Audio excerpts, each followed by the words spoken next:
Bonjour à toutes et à tous et bienvenue sur cette nouvelle plateforme Intimus pour tous.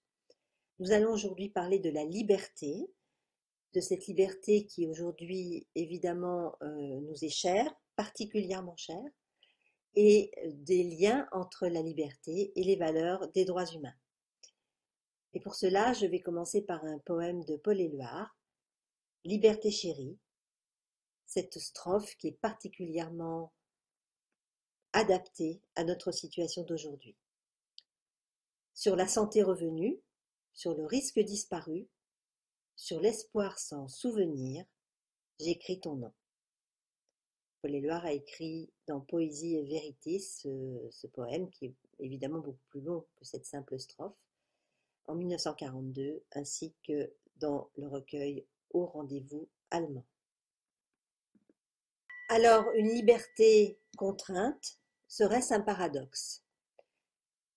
D'abord un paradoxe dans l'espace, puisque nous sommes confrontés à l'enfermement, à la réduction de notre espace vital, dans le temps, en quantité, puisque le temps s'écoule de façon très différente de nos habitudes, et puis bien sûr aussi en qualité, puisque nous occupons notre temps aussi très différemment. Nous avons été obligés de changer, de nous adapter et de trouver aussi d'autres ressources. Et bien sûr aussi dans les relations interpersonnelles, avec des liens qui vont se tisser différemment, qui vont se détricoter parfois, mais ces relations interpersonnelles vont aussi être affectées par ces nouvelles règles qui nous sont imposées.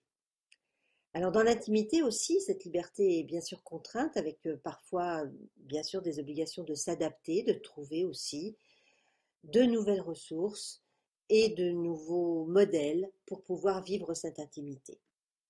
Alors les conséquences, eh bien ça va être des conséquences avec des sentiments d'isolement parfois, de solitude, de frustration, d'obligation, aussi de confrontation qui vont se manifester et qui vont être une sorte d'envahissement et avec des sentiments d'atteinte à sa liberté personnelle, voire parfois pour certains une sensation de révolte intérieure.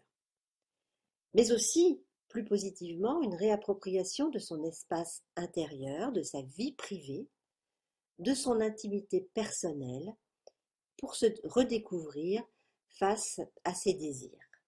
Alors, qu'est-ce que l'intimité?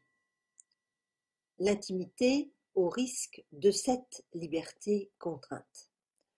Alors, le mot intimité vient d'intimus, de intus, dedans, avec des antonymes qui sont éloignement et distance. Alors, on parle de plusieurs formes d'intimité. L'intimité personnelle, qui est à préserver pour tenir sur le long terme. L'intimité à deux, qui va être à respecter, donc les valeurs de respect vont être très importantes dans cette intimité à deux, ou alors à cultiver, peut-être même à faire évoluer.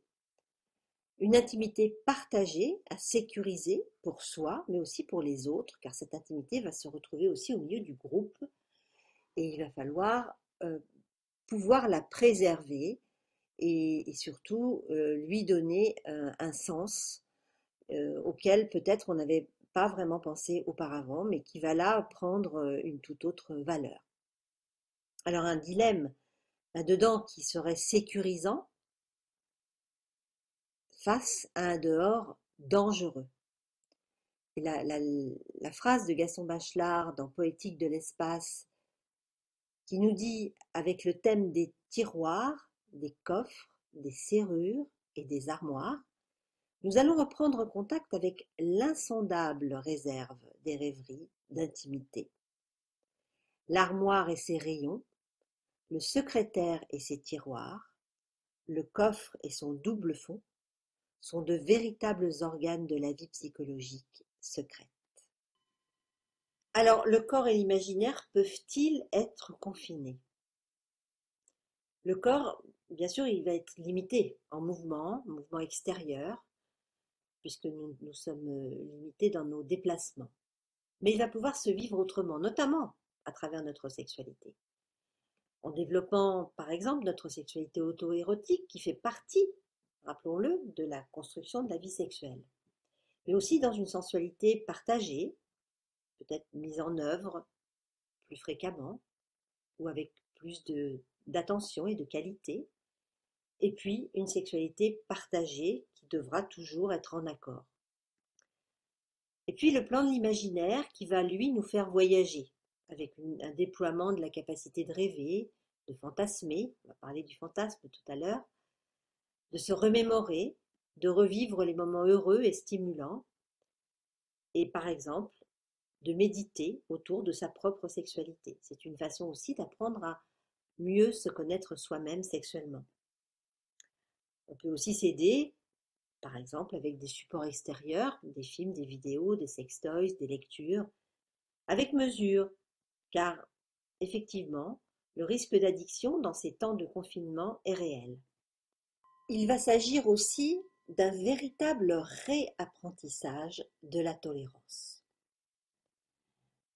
Alors, la tolérance, elle a bien sûr une définition et il va falloir la mettre en œuvre pour tolérer cette contrainte, avec une condition évidemment très très importante, c'est celle de sauver des vies. La tolérance aussi, c'est accepter la différence, tolérer l'autre, c'est accepter cette différence de l'autre qui parfois nous dérange. C'est tolérer les autres aussi, avec le poids du groupe qui va évidemment impacter la vie individuelle. Mais c'est aussi, dans ces moments particuliers de confinement, se tolérer soi-même et être donc bienveillant avec soi-même, apprendre à être bienveillant avec soi-même dans des moments où parfois on se pose des questions, parfois on est mal à l'intérieur de soi et parfois eh bien, il y a des éléments qui nous bousculent parce que nous sommes face à des changements, face à des adaptations et face à des réactions aussi qui peuvent nous déranger. Donc cette tolérance, elle est aussi à appliquer vis-à-vis de soi-même. Et comme Gandhi le dit dans Tous les hommes sont frères, la règle d'or de la conduite, c'est la tolérance mutuelle, car nous ne penserons jamais tous de la même façon, nous ne verrons qu'une partie de la vérité et sous des angles différents.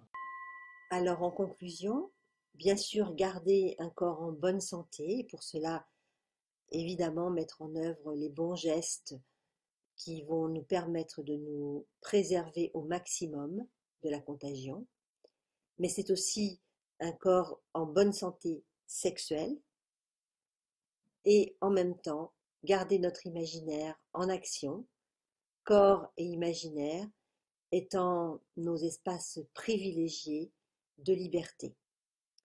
Ils sont précieux en ces temps difficiles, en ces temps de réaménagement, en ces temps où nous sommes tous bousculés dans nos vies.